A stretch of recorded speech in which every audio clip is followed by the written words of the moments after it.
Bienvenidos todos y todas a nuestro programa En la Balanza. Hoy, a 18 días del secuestro del presidente Nicolás Maduro y de la diputada Cilia Flores, vemos cómo la juventud venezolana también se organiza para defender el derecho internacional, para defender el regreso inmediato, la liberación inmediata del presidente Nicolás Maduro y de la diputada Cilia Flores, su esposa.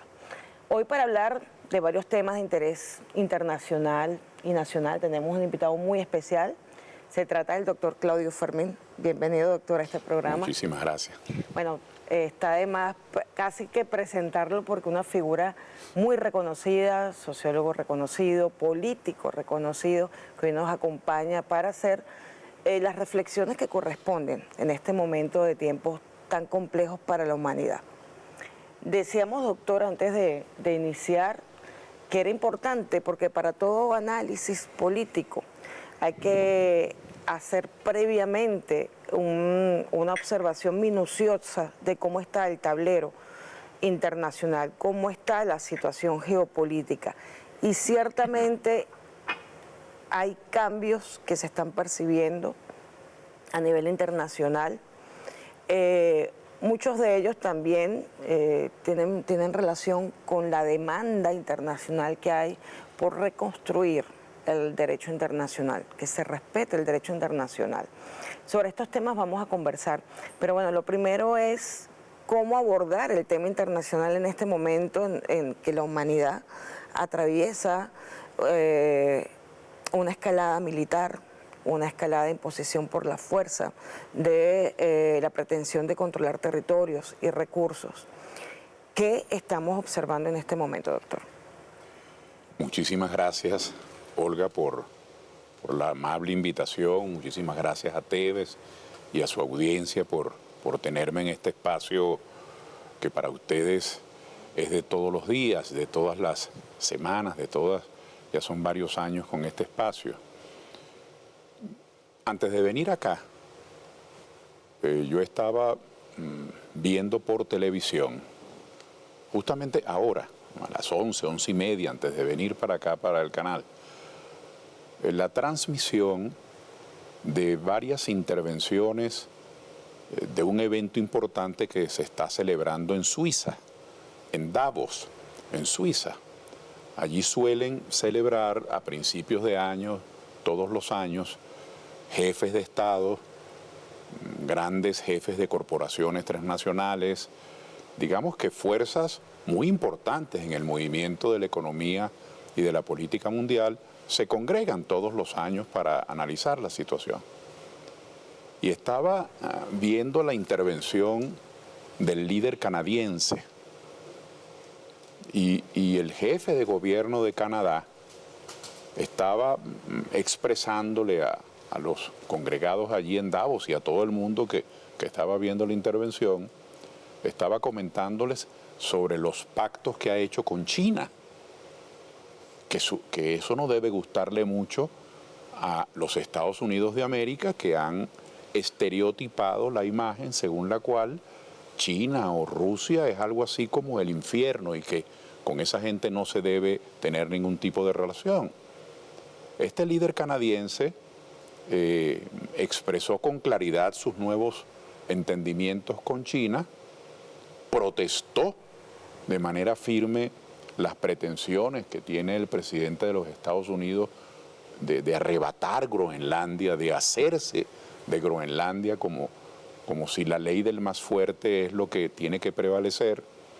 Quiero comenzar por allí, porque es muy importante cómo Canadá, que formó parte de ese conjunto de países que bloquearon a Venezuela, que sancionaron económicamente a Venezuela, que le negaron a nuestro país la libertad de comercio.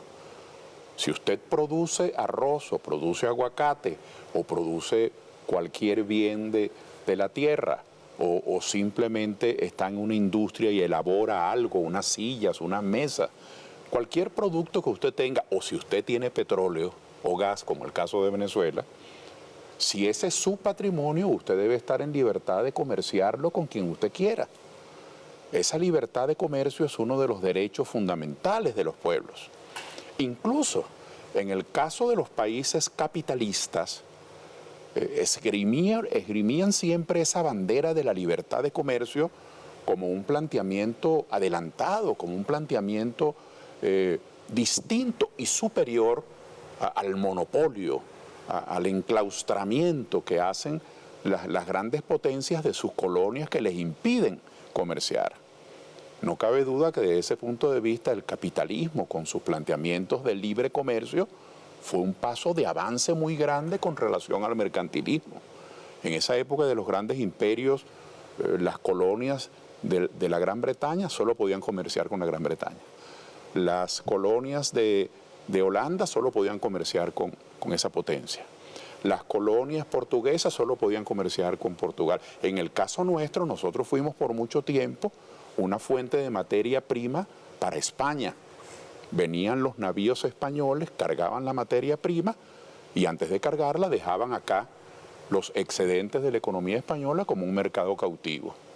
Por cierto, en este paréntesis inicial, eso fue uno de los grandes, de las grandes banderas de nuestra independencia, tener libertad de comercio, porque los productores venezolanos que querían comerciar con Guayaquil o que querían comerciar con México o que querían comerciar con otros países, solo podían comerciar con la metrópoli, con España.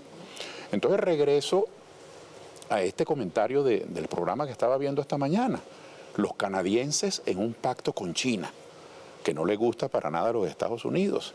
Ellos están ejerciendo su libertad de comercio. Y en este sentido, nosotros los venezolanos hoy estamos viviendo una tragedia porque por nosotros querer comerciar con libertad, por querer comerciar con los países de América, con los países asiáticos, con los países europeos y luego con grandes potencias como China y como Rusia, o querer comerciar con Turquía o con Irán, pues eso va en contra de la obsesión que tiene el presidente Trump de que todos los países americanos solo pueden comerciar con él. Entonces me llamó mucho la atención porque en este momento de bloqueos y de sanciones, uno de los países que era adalid del bloqueo y de la sanción contra Venezuela, como Canadá, hoy comienza a rebelarse contra eso. Los países europeos hoy han levantado su voz contra las tarifas que le quiere imponer los Estados Unidos. Ahora, las tarifas, para traducirlo en otro lenguaje, el aumento de impuestos a los productos que ellos exporten a los Estados Unidos, las tarifas comparado con el bloqueo económico que se nos ha hecho a nosotros, es casi que un juego de niños. Claro. Porque el bloqueo contra Venezuela es una asfixia. Es un decreto de esclavitud, es como decirle a un pueblo, usted no tiene derecho a crecer, porque si Venezuela no tiene ingresos, no tiene divisas, que es lo que nos produce el petróleo, y en una hora, en mala hora, cuando se ha venido abajo el aluminio, el hierro, la agricultura, que está dando para el consumo interno, pero que ya no exportamos, no somos una economía diversificada, aunque fuese en alguna proporción, como lo fuimos en el pasado, hoy somos una economía muy monoproductora. Entonces, quienes están manejando el bloqueo contra Venezuela tienen conciencia de eso. Tienen conciencia que al impedirnos vender petróleo y gas nos están asfixiando. Bueno, los europeos hoy, las grandes potencias europeas y las medianas potencias europeas, están viviendo la amenaza de las tarifas si no están de acuerdo con Trump en arrebatar el territorio a los palestinos, si no están de acuerdo con Trump en que Estados Unidos se apropie de Groenlandia, si no están de acuerdo con Trump en el arrebato a Venezuela y el pisoteo de su soberanía. Entonces, a quien no esté de acuerdo con sus políticas, le impone tarifas. Esto me ha llamado mucho la atención porque nos indica que ese pacto gangsteril, casi que mafioso, de algunos países que se llaman aliados para dañar a otros que no les obedecen, ahí comienza a haber una ruptura. Se comienza a ver entre ellos mismos el daño que se le hace a pequeños países, a países indefensos casi. Entonces yo creo, para abrir la conversación, Olga, yo creo que en este momento, ese resto del mundo que fue indiferente frente al bloqueo contra Venezuela, como ahora son ellos los afectados con las tarifas, quizás puedan comprender en su justo contexto, en su justa dimensión, el agravio que nosotros hemos vivido, la ofensa que hemos vivido. Y ese bloqueo económico ahora ha sido elevado en su daño, en la penitencia que eso significa, porque del bloqueo han pasado al control territorial, al control de las decisiones. Han pretendido.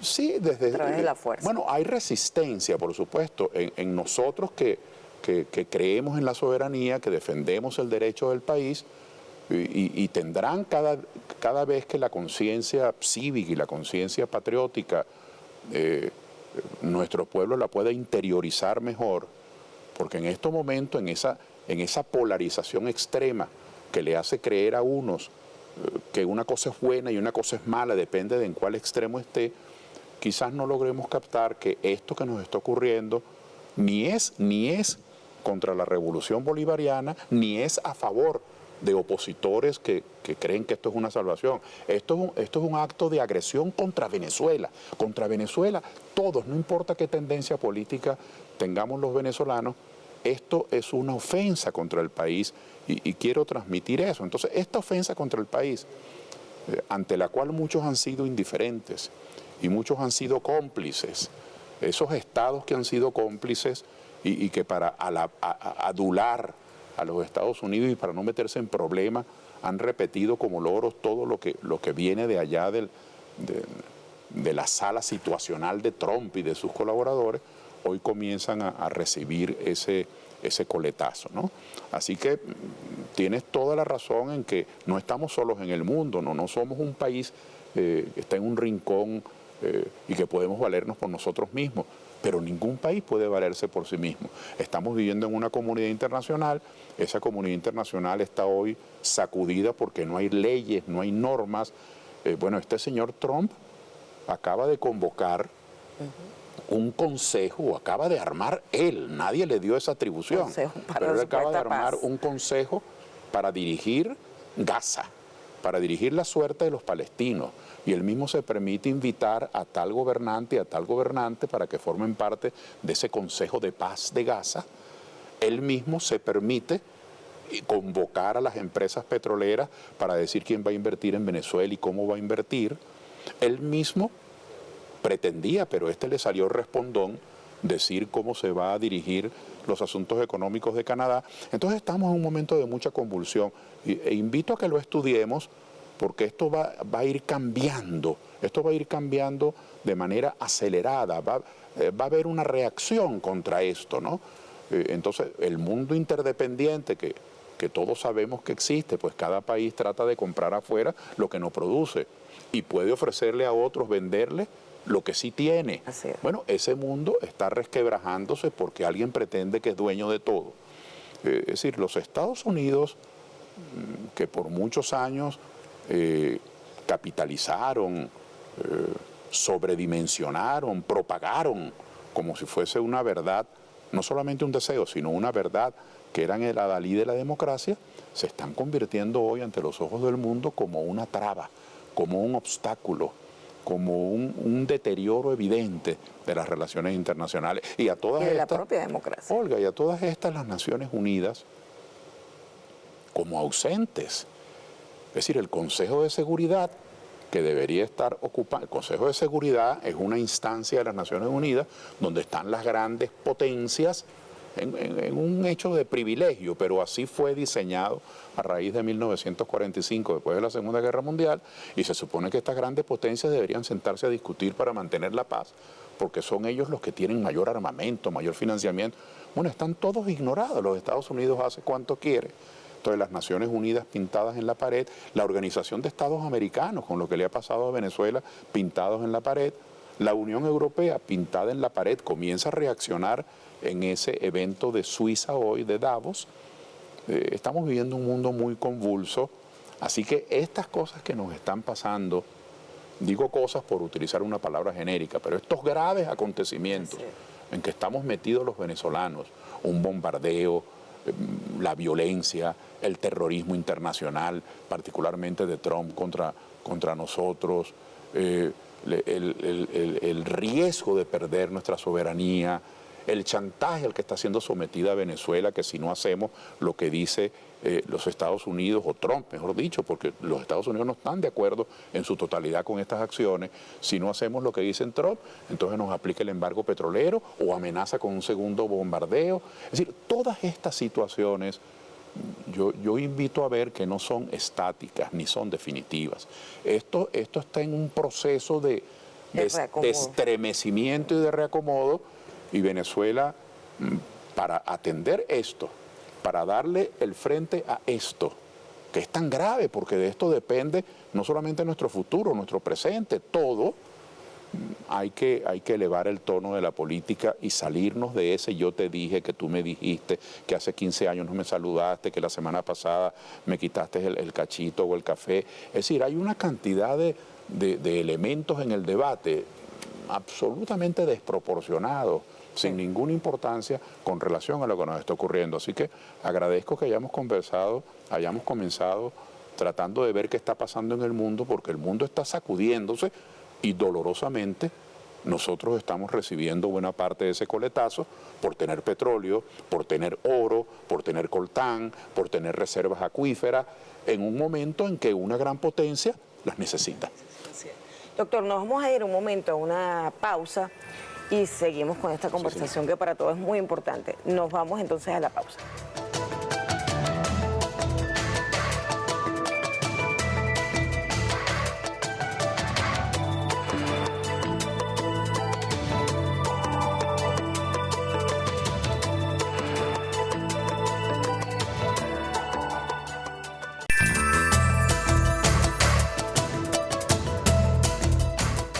Continuamos en La Balanza hoy compartiendo las reflexiones que necesitamos con el doctor Claudio Fermín, fundador del partido político Soluciones para Venezuela, de gran trayectoria, una figura pública, política importante para nuestro país y en este momento también una figura clave para la reflexión. Hacíamos digamos que un paseo muy por encima de la situación internacional, de la reconfiguración, motivado digamos, a la acción terrorista de Estados Unidos en relación a imponer un control sobre territorios soberanos a partir de la amenaza de la fuerza y el uso de la fuerza, que son dos delitos distintos en el derecho internacional, y un reconocimiento a la mayoría de la comunidad internacional de lo grave y del alcance de esta gravedad sobre la seguridad y la paz internacional. Yo decía, doctor, en estos días, que ciertamente, aunque se ha vulnerado el derecho internacional, aunque se ha demostrado la ineficacia del sistema de Naciones Unidas en su conjunto, no solamente con lo que pasó en Venezuela, sino lo que había pasado ya con el genocidio en Gaza, que bueno, a los ojos del mundo no hubo forma de detener ni contener a los agresores, y van más de 70.000 personas fallecidas en estos últimos 2 años, fallecidas no, asesinadas en estos últimos 2 años. Y usted mencionaba ciertamente que además alarma a la humanidad entera que el plan de Estados Unidos sea instalar un programa o unos proyectos turísticos sobre la sangre allí derramada. Esto alarma a la humanidad, doctor, y creo que es un momento importante para ir reflexionando sobre hacia dónde vamos en relación a recuperar el derecho internacional, de qué forma lo tenemos que hacer, que Venezuela ha estado abanderando al grupo de amigos de la Carta con esta finalidad de alguna manera reconstruir el derecho internacional para que sirva de verdad a los intereses de seguridad y paz internacional, por un lado.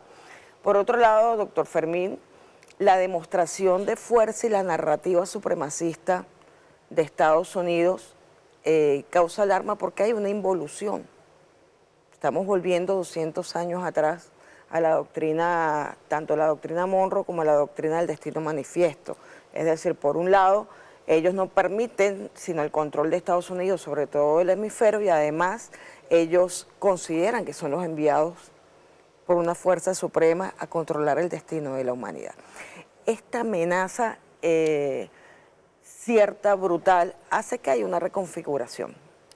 Muchas personas, muchos grupos, movimientos, presidentes, líderes en el mundo entero se han manifestado a favor del derecho internacional, condenando la acción militar, la agresión militar contra Venezuela, el secuestro del presidente Nicolás Maduro y de la diputada Cilia Flores, y planteando que estamos en un momento en que hay que buscar los mecanismos diplomáticos, políticos, para reconstruir a la humanidad. No estamos hablando ya de lo local, sino que es un momento importante porque no podemos dejar que avance ni el supremacismo, ni el fascismo, ni el sionismo, porque significa que corre riesgo la propia existencia de los seres humanos y de las naciones. Entonces la pregunta es, bueno, en este punto Venezuela está a la vanguardia, independientemente que estamos en una situación muy difícil, como usted ha dicho, en la que hay una amenaza. Con el bloqueo, digamos que las bombas eran los precios y la hiperinflación se convirtieron en bombas para todos nosotros, porque fracturaron el tejido social, muchos tuvieron que emigrar debido a la guerra económica, era una amenaza, digamos, a la salud, a los derechos que ya habíamos conquistado con la Constitución del 99, pero ahora ya es un bombardeo, ya es el uso de la fuerza, la imposición a través de la fuerza, y esa amenaza está allí latente. Entonces, nosotros estamos en resistencia, doctor, una resistencia que está muy radicada en la doctrina bolivariana, que hoy más que nunca está vigente, que nos honra ser hijos de Bolívar, que a diferencia de los estadounidenses que se sienten humillados cuando les hablan de la doctrina Monroe, el destino manifiesto, ellos sienten, el pueblo de Estados Unidos no quiere esa doctrina, no se identifica con esa doctrina. Y nosotros, a diferencia de ellos, sí nos identificamos con la doctrina bolivariana porque es de gran contenido moral. Y digamos que allí radican principios sobre el derecho internacional, sobre la política, sobre el ejercicio militar, que hoy son base de lo que de lo que significa toda la normativa o el andamiaje normativo para garantizar no solamente la estabilidad de la República, sino la paz internacional. Olga, qué reflexión tan importante. Mire, en estos tiempos, desde hace ya unos 200 años, se ha ido extendiendo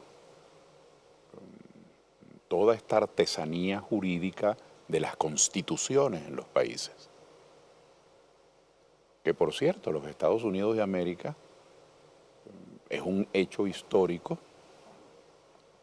Lo que pasa es que las circunstancias y los protagonistas han cambiado, pero es un hecho histórico que su constitución, la constitución originaria de los Estados Unidos, que es anterior incluso a la Revolución Francesa,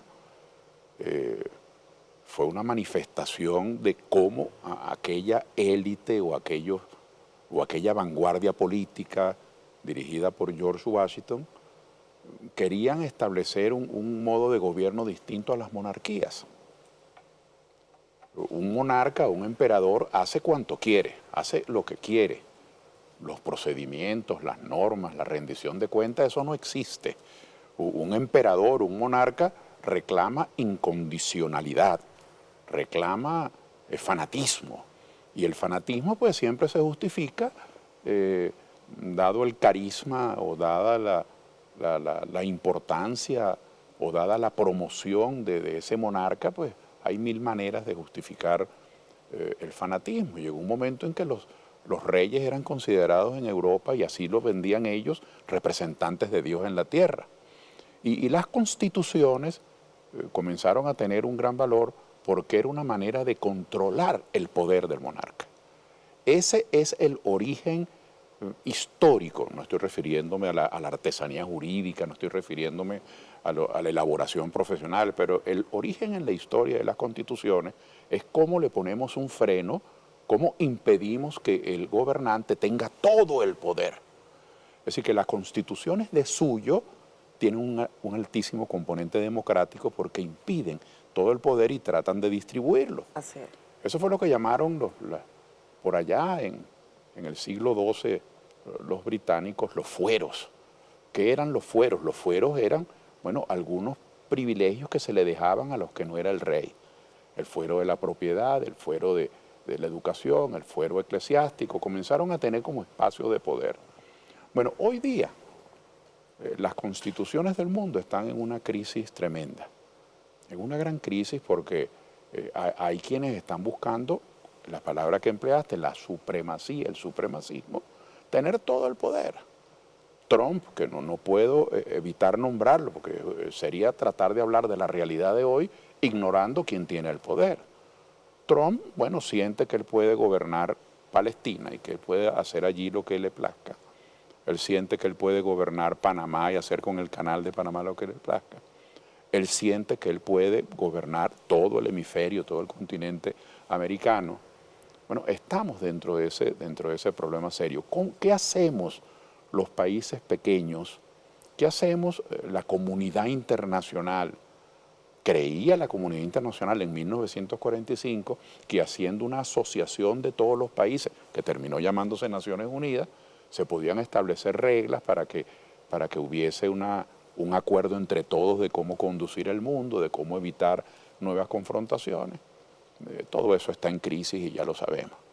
Entonces los venezolanos de nuestra parte no podemos silenciarnos, no podemos callarnos. Y por eso es que yo quiero insistir que esta tragedia que hoy estamos viviendo, de una potencia que pretende someter nuestra soberanía y que tiene además un código de venderlo, cómo vender ese exterminio de nuestra soberanía. Fíjense que nosotros somos un país petrolero, tenemos ya, en términos redondos, pues 10 años que estamos impedidos de vender libremente nuestro petróleo, estamos impedidos de vender libremente el gas, no podemos acceder a la banca internacional, al Banco Mundial, al Fondo Monetario Internacional, al Banco Interamericano de Desarrollo, no podemos acceder al crédito, es decir, se nos ha ido aislando, asfixiando. Bueno, el bloqueo ha sido muy grave. Entonces me llama mucho la atención que ahora se ha creado la expectativa en muchos seguramente de nuestros televidentes, hoy al mediodía, se ha creado la expectativa de que van a venir las empresas petroleras, van a invertir, va a haber empleo a finales de año. Y claro, cuando hay inversiones, hay puestos de trabajo. Cuando hay inversiones, hay industria. Cuando hay la apertura del comercio internacional, hay venta del petróleo y del gas y entran los dólares al país. Y si entran dólares al país, el precio del dólar con relación al bolívar baja porque hay dólares. Hoy es carísimo porque no hay dólares. Entonces me llama mucho la atención que hay un país que está optimista porque van a venir las inversiones. Siempre que vengan inversiones será positivo. Lo que hay que recordar es que tenemos 10, 12 años que no vienen esas inversiones, porque los mismos que hoy presumen que van a traerlas se pusieron de acuerdo para que no viniesen. Sí. Ese es el bloqueo. Entonces, no es que vamos a vivir con este argumento atragantado de por vida, pero hay que dejar claro de que esto no es ninguna reivindicación ni ningún regalo que nadie nos está dando. Por lo contrario, esta es la confesión de un atropello del que hemos sido objeto. Porque en estos días que le hicieron, que el señor Trump invitó a estos empresarios petroleros, a estos jefes de las grandes transnacionales, y le preguntó a uno de ellos, ¿y ustedes por qué se salieron de Venezuela? Y le respondió este señor, bueno, por las sanciones que usted puso en su primera presidencia y nos obligaron a salir. Entonces, todo esto de las sanciones, todo esto del bloqueo, que dado el debate interno en nuestra casa de vecindad, lo digo sin faltarle respeto a nadie, en nuestro debate de chavistas, entre chavistas, opositores, no opositores, extremistas, moderados, aquí en nuestra casa, nosotros hemos creído, algunos, que las sanciones son buenas porque nos libran de algo y otros hemos creído que son malas. Bueno, ahora poniéndolo en contexto, nos damos cuenta cómo pueden aumentarse los salarios, cómo pueden dotarse todos los hospitales y dotarse bien. Hay obsolescencia en muchos hospitales, muchísimos, y clínicas privadas que no tienen el aparato de resonancia magnética, ni el aparato para hacerle la mamografía a la señora. No tienen porque están viejos, están obsoletos, no tienen cómo reponerlo porque no tienen suficientes dólares para comprarlo. Estábamos bloqueados de tener isótopos radioactivos, que son la pieza principal de esa maquinaria. Ah, muy bien dicho, entonces no podemos.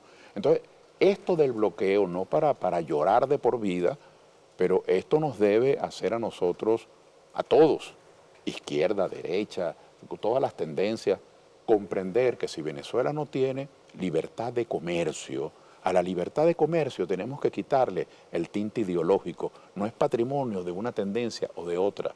La libertad de comercio es un derecho de los pueblos. Entonces ahora, quienes nos conculcaron la libertad de comercio, quienes nos la quitaron, nos la robaron con el bloqueo, entonces ahora se presentan como benefactores.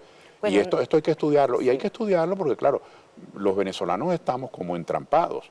O hablo desde mi parecer, Olga. Por una parte, yo protesto, no me cansaré de protestar y denunciar el atropello del que hemos sido objeto. Lo protesto.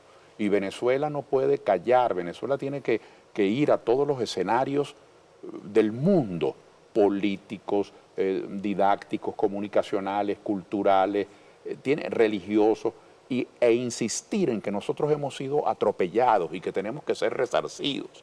Aquí ha habido una acción de guerra contra Venezuela, pero con esa misma potencia que ha violentado nuestra paz.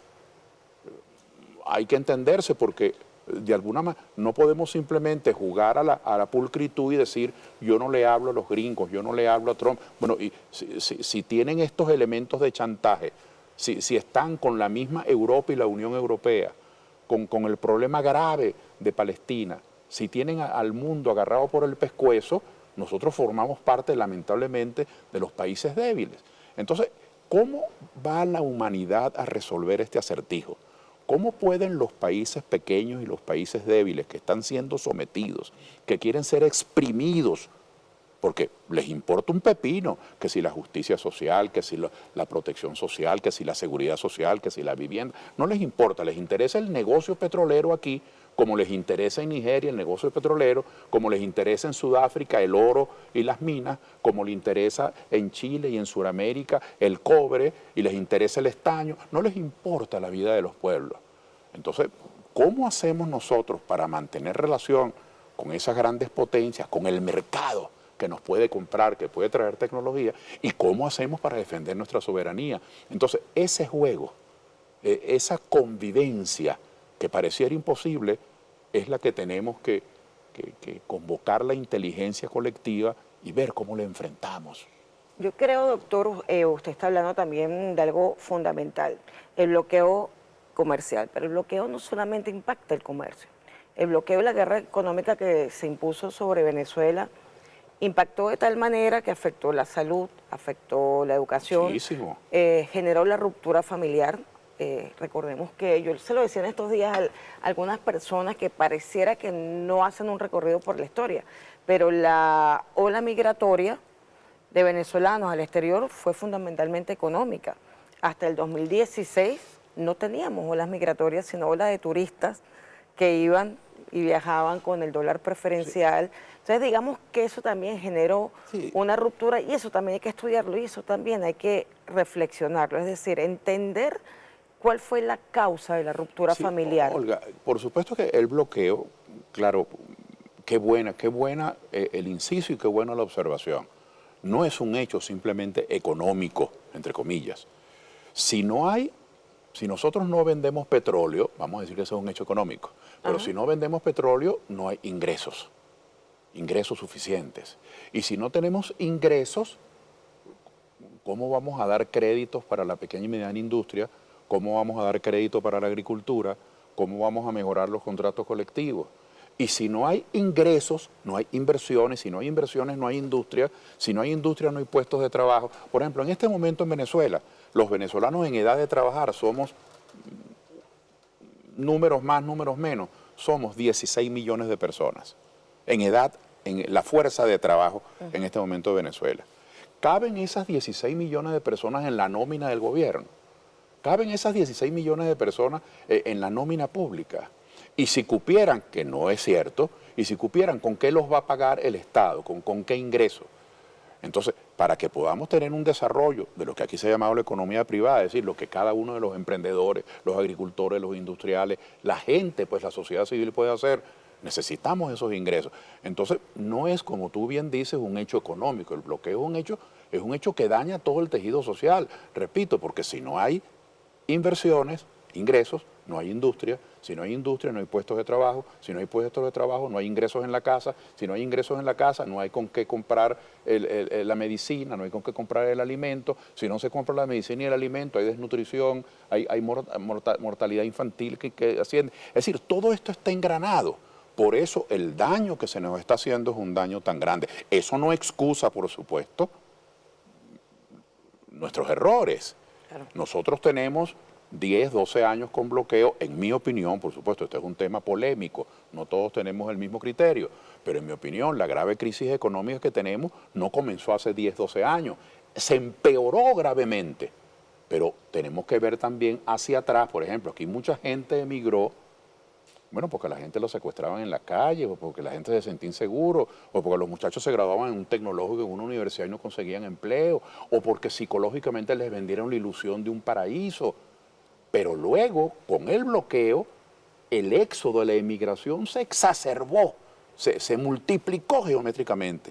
Es decir, que esos mismos países que hoy les estorbamos, le parecemos que somos un estorbo en el lenguaje de ellos, ese poco de indios, de negros, porque son racistas, en ese lenguaje les parecemos un estorbo a los emigrantes, pero se les olvida que buena parte, estoy muy de acuerdo, la mayor proporción de esa emigración en los últimos 12 años es producto de esas sanciones que ellos mismos impusieron. Entonces les está saliendo el tiro por la culata. Y eso, bueno, vemos cómo lo han vivido los propios países europeos, que hoy consideran a los emigrantes africanos, a los emigrantes asiáticos que van a parar a sus países, los consideran como una plaga, cuando ellos... Son los causantes. Claro, cuando ellos mantuvieron a muchos de esos pueblos del continente africano y asiático como colonias, sometidos a una pobreza miserable durante centenares de años. Entonces, por eso es que el mundo se está estremeciendo, se está sacudiendo. Pero no seamos pesimistas. Yo soy crudo en el diagnóstico, pero soy optimista en cuanto que esto va a traer una reacción, no solamente de nosotros los países pequeños, que hoy estamos indefensos, sino entre ellos mismos. Este entendimiento de Canadá con China, esto es un precedente extraordinario, porque la pretensión de Trump y de la gente de la derecha en los Estados Unidos es que los países americanos no saludemos a ningún chino, a ningún ruso, a ningún iraní, a ningún turco, que simplemente, fíjate, en este convenio que han anunciado, todavía está un poco opaco, necesitamos información, pero en este convenio que ha anunciado el propio Trump, según el cual ellos van a vender el petróleo, van a ayudar a comercializar el petróleo, y a Venezuela le va a tocar una parte que es nuestra parte, cuando todo debería ser nuestra parte, pero en todo caso, una de las condiciones que están poniendo es que ese dinero que va a ingresar a Venezuela es para que compremos maquinaria gringa, herramientas gringas, medicinas gringas. Es decir, es de nuevo lo que tú decías, regresar a la relación colonial. Es decir, usted simplemente compra lo que yo produzco y la materia prima suya es solo para nosotros. Esa relación no solamente es una relación que la humanidad ha luchado mucho por superarla, sino que es una relación injusta, inmoral, que nosotros no nos podemos permitir, y que en Venezuela, vuelvo a machacar en esto, la polarización extrema nos ha llevado a que lo que usted dice, yo no estoy de acuerdo, y lo que yo digo, usted no está de acuerdo. No, en esto todo el país tiene que comprender que hoy nosotros somos el campo donde la pequeña haciendita, el conuco que las grandes potencias quieren tener, y no lo podemos permitir. Ahora, ¿cómo salimos de esto? Porque no es que nosotros en este momento somos los dueños del bate, de la pelota, no. Estamos en una situación arrinconados, nosotros hemos sido bombardeados, nosotros hemos sido asaltados, nosotros hemos sido humillados, se ha usurpado nuestra soberanía. Hay unas autoridades venezolanas y por eso me he atrevido a llamar a la cooperación, que tienen que enfrentar esto y que requieren nuestro apoyo y requieren nuestro respaldo para que podamos salir de este acoso. Claro, para salir de este acoso tenemos también que estar mejor informados. Por ejemplo, la ley de hidrocarburos, que la presidente Delcy Rodríguez, la presidenta encargada, ha propuesto a la Asamblea Nacional que debe ser reformada. Bueno, ¿en qué aspecto? Si nosotros tuviésemos mejor información, pudiésemos apoyar mejor y pudiésemos hacer pedagogía colectiva. Yo deduzco, yo supongo, he tratado de encontrar cuál es el proyecto. No lo tengo, lo confieso, pero yo supongo que allí se estará reaccionando frente a algunas pretensiones de estas grandes potencias. Seguramente ellos quieren concesiones a más largo plazo, es decir, yo voy a invertir, pero si usted me permite estar allí en vez de 20 años, 100 años. Es un ejemplo, estoy hablando por la tapa de la barriga porque no sé cuál es el proyecto de ley. O a lo mejor ellos pretenderán venir, pero que no les obliguen a tener empresas mixtas, que nosotros lo hemos considerado como una reivindicación. Entonces, el debate, Olga, yo creo que está empezando y por eso saludo este esfuerzo tuyo de pedagogía colectiva y de permitirnos dar una opinión, porque el debate está empezando y entre todos tenemos que blindarnos y darle al país la manera de defender su soberanía. La soberanía no es solo responsabilidad del gobierno. El gobierno tiene una altísima responsabilidad, pero todos los venezolanos tenemos que contribuir a eso. Pero no podemos contribuir a ciegas, a tientas. Necesitamos tener una información de qué es lo que está ocurriendo para poder reaccionar y meter el hombro en defensa de la soberanía. Doctor, bueno, nos tenemos que ir a una pausa un momentito. Nos vamos a la pausa. Bueno.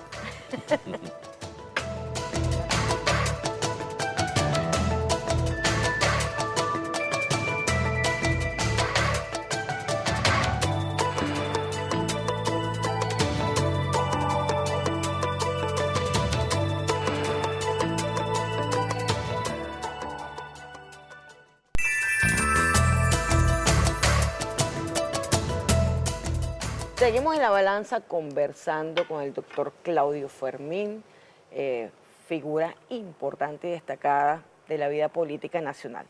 Doctor Fermín, usted hablaba en todo este análisis de algo muy importante. Primero, levantar el nivel de debate político. Eso es fundamental. No lo dijo, pero lo asomó el tema de los consensos sobre puntos comunes para levantar el debate político. Nosotros tenemos, usted ya ha mencionado lo que hemos vivido con el bloqueo, ciertamente nosotros hemos superado gran parte, digamos, de la fase más dura del bloqueo. Ha habido un crecimiento importante, Venezuela se destaca por tener el índice de mayor crecimiento de toda la región durante 2 años consecutivos. Se ha hecho un esfuerzo enorme en diversificar la economía precisamente para no depender solamente de la renta petrolera, aunque es una realidad que es nuestro principal motor económico. Es una de las reservas más importantes del mundo y no podemos obviar que es de Venezuela y que hay que seguir desarrollando esa industria para favorecer no solamente los programas nacionales, sino también esa política que de alguna manera sirvió al Caribe en su momento y debe servir a los pueblos para ayudar a otros pueblos a que desarrollen su propia economía. Yo creo que en eso, pues la visión de la doctrina bolivariana ha sido garantizar el equilibrio y favorecer que los pequeños también tengan posibilidad de desarrollo económico y más si son países hermanos. Por otro lado, digamos que el tema, usted hablaba de lo que vivimos con la inseguridad, la situación, toda la situación vivida también, digamos que permitió reconocer que algunos factores de la extrema derecha financiaron y apoyaron bandas criminales en Venezuela. Eso es también un hecho que, digamos que se ha superado también, se ha logrado superar. Por suerte, en este momento, por suerte no, gracias al trabajo, tenemos una Venezuela mucho más segura. Eso también es una realidad para todos los venezolanos. Es decir, estamos en otro momento histórico en el que se requiere primero reconocer objetivamente los logros, los avances. Segundo, reconocer que el consenso debe nacer de establecer objetivos comunes. Y los objetivos comunes tienen mucha relación o toda relación con la doctrina bolivariana. O sea, una persona que haga vida política en Venezuela, que sea venezolano, tiene que apegarse a la doctrina bolivariana, porque nuestra república nace con la doctrina bolivariana, se refunda con la doctrina bolivariana del 99, usted fue constituyente del 99, y la doctrina bolivariana está vigente porque además reúne una serie de principios que son parte del derecho internacional en este momento, y un contenido moral importante en relación a la administración, el control del poder y la administración, digamos, de la cosa pública, de la república. O sea, tenemos que estar orgullosos de nuestra venezolanidad, de nuestra identidad, de la doctrina que nos hace ser quienes somos y que nos va a permitir hoy ser un faro para las naciones. Porque la respuesta que dio Venezuela a un bombardeo brutal no se la esperaba el secuestrador, no se la esperó el terrorista que puso su planta insolente en Venezuela. Esperaban una revuelta, esperaban el desconcierto absoluto, esperaban un enfrentamiento, y eso no fue lo que ocurrió. Lo que ocurrió es que hubo continuidad constitucional, porque bueno, hay continuidad administrativa, la Constitución, como usted lo dice, y usted fue constituyente, tiene una cantidad importante de mecanismos de control entre ramas del poder que permiten la estabilidad y que no se generen abusos y haya mecanismos de participación democrática suficientes para dirimir todos los asuntos de interés de la nación. ¿Por qué hago estas referencias? Porque no estamos pisando en la nada, estamos pisando en ya un recorrido, una experiencia, una madurez política, no solo del sector del chavismo, estamos hablando del sector que figura dentro de la narrativa como oposición, es profundamente democrático y está participando también con nosotros en el debate político. Estoy hablando de un sector importante también de la vida nacional que cree en Venezuela, que cree en la doctrina bolivariana y que cree en la posibilidad de generar las condiciones no solamente para las futuras generaciones de Venezuela, sino para el derecho a existir que tienen todos los pueblos de la humanidad entera, y el respeto profundo que debe haber a la soberanía y la integridad territorial. O sea, tenemos tanto en común, doctor Fermín, tanto en común, pero eso común habla de nuestra identidad, de lo que corre por nuestra sangre, del amor por la humanidad, porque no es solamente el nivel del debate político, también el nivel del debate humano. Cómo nos encontramos respecto a la existencia humana, cómo nos encontramos respecto a impedir que siga avanzando una visión supremacista, racista, xenófoba, el trato a los migrantes como ilegales, el no reconocimiento del hecho migratorio como un problema causado por las grandes potencias, como usted bien lo dijo, en el caso de Europa con África, o en el caso del bloqueo con respecto a Venezuela de sus migrantes. Hay tanto que hablar. Mire, nosotros estamos viviendo, nos duele, nos angustia, nos mortifica, tenemos que sacar eso del pecho porque es lo que padecemos. Pero este problema migratorio, desde que el mundo es mundo, pero ahora nos toca a nosotros, desde que el mundo es mundo, es decir, la gente va de un pueblo a otro, la gente va de una tierra a otra. Ahora, ¿de dónde se va la gente? La gente se va de donde le está yendo mal. Nosotros, si me permiten decirlo en un lenguaje coloquial, como si estuviéramos hablando en la cocina de la casa, ¿cuántos de nosotros hoy, no tenemos en nuestra sangre, bueno, todos la tenemos de hace 400, 500 o 300 años, pero digo recientemente, en los últimos 80 años, sangre húngara o yugoslava o italiana o alemana? ¿Por qué? Porque después de la Segunda Guerra Mundial, esos pueblos europeos destruidos por la guerra, por el hambre, tuvieron que salir a buscar. ¿Y por qué hay tantos chinos, restaurantes chinos en todas partes del mundo? ¿Será porque a los chinos les gusta viajar? ¿O será porque estaban en una hambruna que tuvieron que irse? Es decir, nadie le huye a lo bueno, la gente se va de donde les va mal.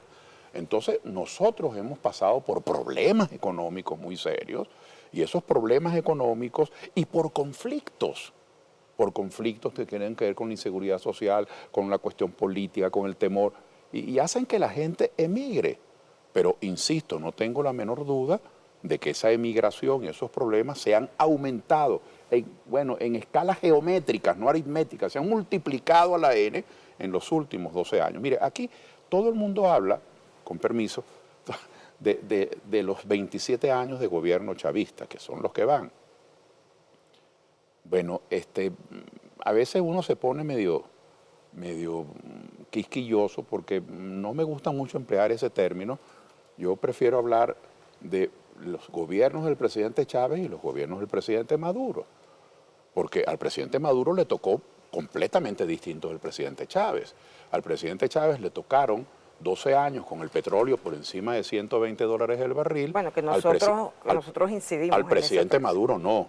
Sí, claro, desde que se creó la OPEP, esos precios son productos de que los países productores de petróleo se aliaron para poder controlar los precios. Y esos precios son productos también, todo está entrelazado. Cuando en uno de estos países, por ejemplo en los Estados Unidos o en Canadá o en Australia o en Alemania, mejora la industria automotriz, mejora la industria aeronáutica. Es decir, cuando ellos tienen políticas de crecimiento económico necesitan más petróleo.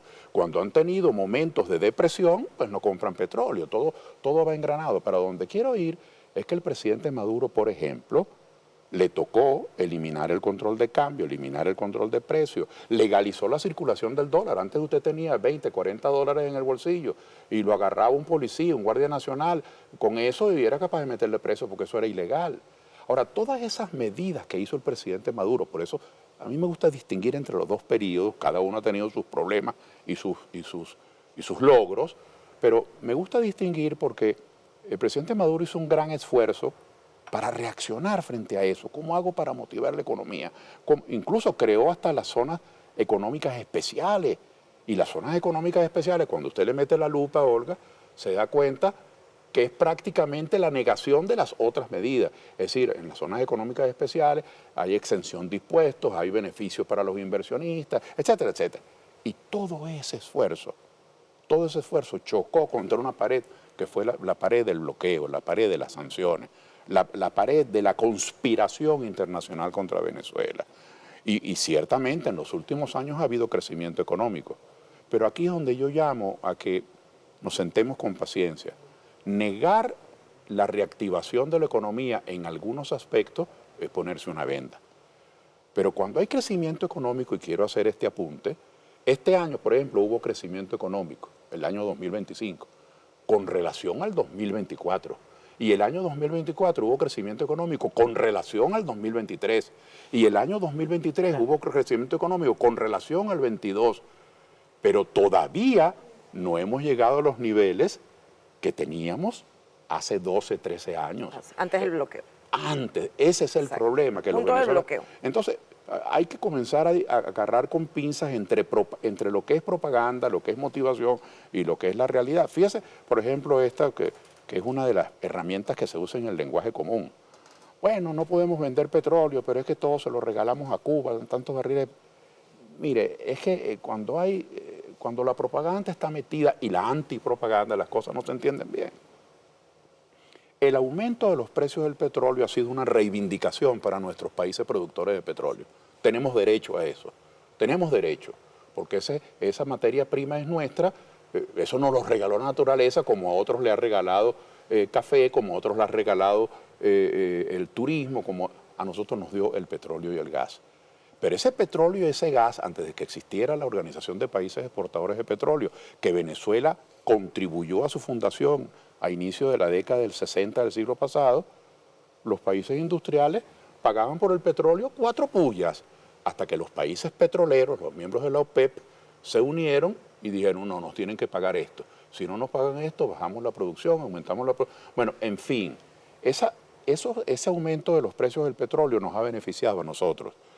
Bueno, tenemos derecho a criticar a los venezolanos si tal gobierno o tal otro robó ese dinero o lo invirtió mal o no lo administró bien. Ese es otro debate, pero sin duda que los precios del petróleo nos han beneficiado como país. Pero sin embargo hay países pobres que no pueden comprar el petróleo a ese precio.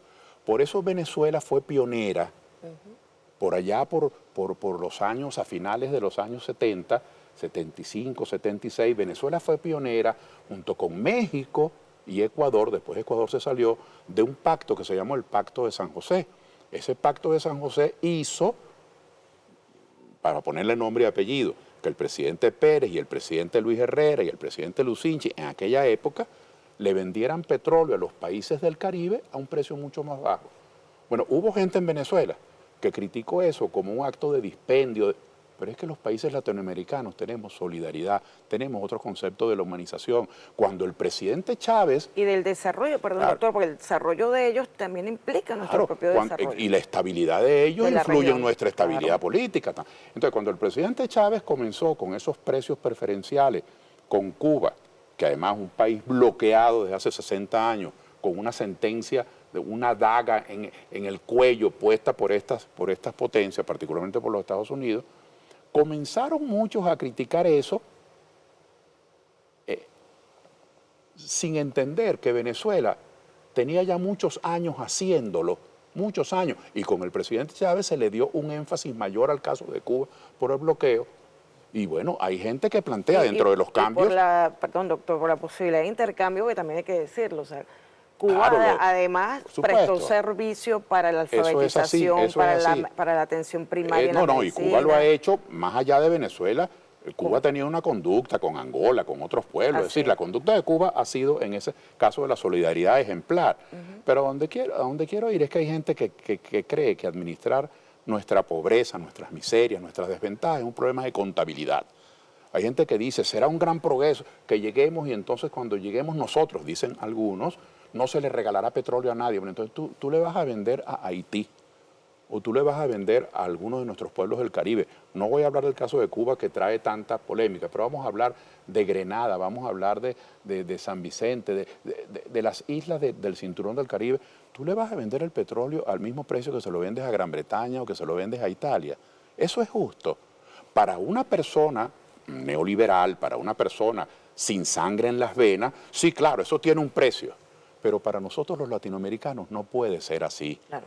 Porque nosotros necesitamos un mínimo de solidaridad, necesitamos establecer cooperación, entendimiento. Otros no, otros creen en la ley del más fuerte. Yo a veces pienso, Olga, que si los Estados Unidos y el Reino Unido, la Gran Bretaña, hubiesen sido los únicos países productores de petróleo en el mundo, bueno, el planeta se habría muerto todo de hambre, porque esos, bueno, ven en cada barril de petróleo, ven $1. Nosotros hemos visto $1, pero también hemos visto solidaridad, también hemos visto cooperación. Desarrollo. Desarrollo, y eso es algo que no podemos perder. Pero bueno, me fui por otro lado, pero es que no podemos concebir, si tenemos solidaridad hacia afuera, luz hacia afuera, con más razón hay que tener solidaridad hacia adentro. Lo que no nos podemos permitir es aquel viejo dicho criollo de luz hacia afuera y oscuridad hacia adentro. Lo que no podemos nosotros es estar contra el bloqueo afuera, pero estar a favor del bloqueo adentro. Yo, por ejemplo, he sido un crítico de expropiaciones, confiscaciones, porque eso es una manera de bloqueo. Si una persona va a registrar una empresa y para registrar una empresa, un emprendimiento, se tarda 1000 años, o si una persona va a hacer una diligencia y para hacer esa diligencia tiene que ser desde un partido, es decir, los pueblos también se meten autogoles, hay bloqueos internos. Entonces yo hago votos, hago votos porque de esta experiencia aprendamos y entendamos que estas grandes potencias no tienen paz con la miseria, que nosotros necesitamos sin complejo, integrarnos con otros pueblos, unirnos. Ahora, ¿cómo se une uno con Ecuador, que son nuestros hermanos, con un presidente como Noboa? ¿Cómo se une uno con los argentinos, que tienen nuestros propios dramas de pobreza, con un presidente como Milei? Es decir, la política es un ajedrez bastante complejo y por eso quisiera aprovechar estos segundos que me quedan, ya que hablamos del Libertador Bolívar, que hasta a los lampiños se nos para el pelo cuando hablamos del Libertador, no se nos olvide sus últimas palabras. Si mi muerte contribuye a que cesen los partidos y se consolide la unión, pero también hablamos de Bolívar de la boca para afuera, pero entonces no queremos unirnos. Queremos simplemente sentar en la mesa a los que piensan como yo, a los que caminan como yo, a los que comen lo que yo como, a los que hablan como yo hablo. No, el país está hambriento de entendimiento porque la conflictividad, el ajetreo, el jalarnos por la pechera todo el día, estos señores que están allá, que son los que pueden invertir, dicen, Chicos, pero si hay 150 países en el mundo donde yo puedo abrir un hotel, donde yo puedo llevar una inversión industrial, la voy a llevar a ese país que se están jalando por las greñas. No, yo prefiero llevar mi inversión a otro sitio. Entonces, tenemos esa conflictividad, tenemos derecho al debate, tenemos derecho a defender nuestros puntos de vista, pero hemos malgastado mucho tiempo en enemistades, en venganzas, que no es que no valen la pena, sino que no nos traen ningún beneficio. Entonces, gobernar con amplitud, gobernar con entendimiento, es algo que tenemos que aprender. Lo creo de veras, Olga, y así lo expongo aquí en tu programa. Tenemos que, frente a este atropello que estamos viviendo, porque esta invasión, este bombardeo, este secuestro del presidente Maduro, este chantaje que sobre nosotros se tiene hoy, es algo que nos tiene que unir a los venezolanos. Yo no puedo creer cómo hay gente que está celebrando lo que nos ha ocurrido y que están creyendo que de verdad Venezuela dentro de 8 meses va a ser, tú sabes, Disneylandia, va a ser así como una comiquita. No, este es un proceso muy complicado. Entonces, bienvenido al debate y el análisis sincero de esta situación. Gracias, doctor Fermín. Ya nos queda un segundo para despedirnos, pero yo quisiera hacer una última, digamos, reflexión. Ciertamente, yo creo que este es un momento, primero, de unidad nacional, como usted bien dice, de unidad nacional fundamentada en los valores del patriotismo que tiene fundamento en Bolívar, y eso es muy importante. La defensa de la soberanía, la defensa de nuestra Constitución frente al intento exterior de agredirnos, la defensa de la dignidad del jefe de Estado, porque secuestraron fue a la cabeza del Estado, o sea, no es solamente una persona, es lo que representa el presidente Nicolás Maduro. Debe ser una defensa primordial. Perdón, Olga, y el cinismo, por años, perdón que te interrumpa, sí. Me da mucha pena, pero es que no puedo dejar de decirlo, por años Maduro, el jefe del cartel de los soles, y ahora ellos mismos declaran en el New York Times que no, que eso era mentira, que eso era echando broma, que eso era una manera de manipular, que el cartel de los soles no existe. Entonces, esa es la dimensión del problema en que estamos metidos. Justamente eso iba para cerrar, doctor Fermín, antes de darle su mensaje de despedida. Es el tema de no caer, digamos, en la campaña de manipulación de muchos de los medios internacionales y de los propios voceros de Estados Unidos, porque ciertamente la realidad es esta. El gobierno de Venezuela está firme, el gobierno de Venezuela sigue dirigiendo los programas políticos que están no solamente previstos en el Plan de la Patria, sino que están dentro del marco de la Constitución. Hay mucho que caminar para la unión, como usted dice, doctor Fermín, para el debate de muy alto nivel. Un debate de muy alto nivel, o sea, basado en argumentación, en fundamentación seria y no en una campaña de descrédito, una campaña para azuzar, digamos, la figura de un enemigo. Así hicieron con los migrantes, para azuzar esa figura, y tenemos que tener mucho cuidado con eso. Y tener confianza en que la unidad de la patria es fundamental para poder superar este momento, como usted dice, que ha sido trágico para la República y que estoy seguro que va a ser un ejemplo para el mundo. Yo estoy convencida de eso, porque Venezuela siempre ha sido un ejemplo para las naciones. Olga, yo observo, y lo observo hago un reconocimiento, lo observo con orgullo patrio, que existe una voluntad férrea para que Venezuela tome sus propias decisiones, para que seamos los venezolanos, y en este caso el gobierno de Venezuela, quien conduzca el barco en esta tempestad. Eso es admirable. Y de parte de muchísimos venezolanos, esa voluntad tiene nuestro apoyo incondicional. Pero eso no nos puede poner gringolas, no podemos marchar como en medio de la tempestad silbando, como si no estuviera lloviendo y como si no hubiese olas de 50 metros. No. Nosotros en este momento, y cuando digo nosotros digo los venezolanos, el gobierno, los empresarios, los medios de comunicación, las universidades, estamos sometidos a un gran chantaje internacional, que si no nos sometemos a tales o cuales dictámenes o a tales acuerdos, hay embargo petrolero, nos incautan un buque. Que si no hacemos tal o cual cosa, o en el lenguaje de ellos tan abusivo y grosero, si no nos portamos bien, hay un segundo bombardeo. Entonces yo creo que hay que reconocer y hay que darle la mano y el hombro a la voluntad que existe de seguir conduciendo nuestro país con autodeterminación. Pero tenemos que alertarle al mundo, y denunciarlo no es debilidad, es decir la verdad, que nosotros estamos siendo chantajeados, que nosotros estamos siendo hostigados, que hay un imperialismo que nos bombardeó el 3 de enero y no han seguido cayendo bombas, pero hay otras maneras de bombardearnos y no solamente nosotros, están siendo bombardeados los palestinos, están siendo bombardeados con muchos mecanismos los canadienses, lo que yo comentaba al principio, la reacción, Olga, del primer ministro canadiense que dio un paso al frente e hizo un entendimiento público con China que debe haberlo recibido Trump como una bofetada a las 12 del día, a plena luz del sol. Entonces, los venezolanos sí hay una voluntad, sí hay un coraje que hay que reconocer, pero tenemos que decirle al mundo que nosotros estamos siendo acosados, que nosotros estamos rodeados de 1000 peligros y de 1000 acechanzas, y esas acechanzas y peligros no se pueden enfrentar solos. Así es. Es contra el país, la autosuficiencia va contra el país, así que necesitamos abrir puertas, rendijas, vamos a salir adelante de esto, estoy optimista. Doctor, nos están diciendo que ya llegamos al final, quedó mucho por hablar porque yo creo que con usted podemos analizar muchos temas. Gracias por habernos acompañado. A ti, muchas gracias. De verdad Gracias que ha sido un tenerme placer acá. tener al doctor Claudio Fermín. Gracias a ustedes por estar acompañándonos.